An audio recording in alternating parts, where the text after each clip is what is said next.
బ్రెజిల్లో సాగవుతున్న బత్తాయి వంగడాలను తెలంగాణలో ప్రయోగాత్మకంగా సాగు చేసేందుకు ఉద్యానవన శాఖ ఏర్పాట్లు చేస్తోంది. ఇజ్రాయెల్ నుంచి తెప్పించిన బ్రెజిల్ రకం బత్తాయి మొక్కలను ములుగు పరిశోధనా కేంద్రంలో ఉద్యానవన శాఖ అధికారులు సాగు చేస్తున్నారు. ఇక్కడ సక్సెస్ అయితే తెలంగాణ అంతటా నాణ్యమైన మార్కెట్లో ధర పలికే బ్రెజిల్ రకం బత్తాయి సాగులోకి రానుంది.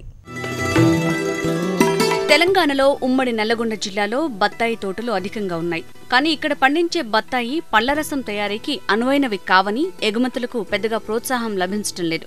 గత 4-5 సంవత్సరాలుగా జ్యూస్ కంపెనీ నిర్వాహకులు మహారాష్ట్ర బత్తాయి వైపు మొగ్గు చూపిస్తున్నారు. ఎక్కువ ధరకు కొనుగోలు చేస్తున్నారు.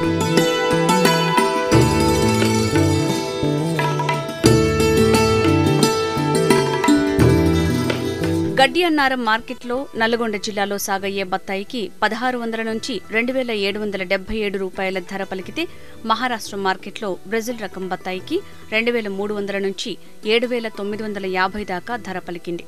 దీనికి కారణం వాటికి మార్కెట్లో గిరాకీ ఉండటం, రసం ఎక్కువగా వస్తుందని, రుచి నాణ్యతలో సైతం తేడా కనిపిస్తుందని, అందుకే వాటికి ధర ఎక్కువ పలుకుతుందని వ్యాపారులు అంటున్నారు. ఇదిలా ఉంటే మహారాష్ట్రలో పండించే బత్తాయి రకాల నుంచి తయారు చేసే రసాలు ఎక్కువ కాలం నిల్వ ఉంచే అవకాశం ఉండటంతో పాటు ప్రపంచ మార్కెట్లో డిమాండ్ ఉంటుంది. ఈ నేపథ్యంలో మహారాష్ట్రలో సాగయ్యే బ్రెజిల్ రకం బత్తాయి సాగు వైపు తెలంగాణ ఉద్యానవన శాఖ దృష్టి సారించింది.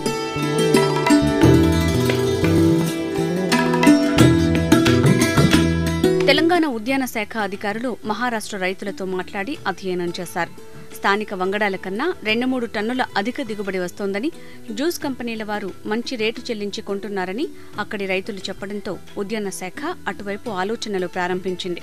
ఈ నేపథ్యంలో ఇజ్రాయెల్ నుంచి అధిక దిగుబడినిస్తున్న బ్రెజిల్ బత్తాయి మొక్కలను ఒక్కోదానికి 300 రూపాయలు చెల్లించి ఉద్యాన శాఖ అధికారులు తెప్పించారు. సిద్దిపేట జిల్లాలోని ములుగు సమీపంలో ఉద్యాన శాఖ పరిశోధన కేంద్రంలో ప్రయోగాత్మకంగా సాగు చేస్తున్నారు.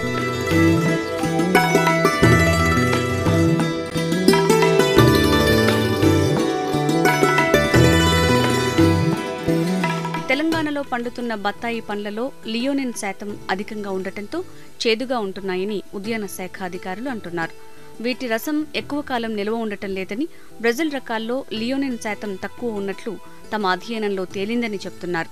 బ్రెజిల్ బత్తాయి సాగుతో పండ్ల రసాల తయారీ పరిశ్రమల ఏర్పాటుకు అవకాశం ఉంటుందన్నారు.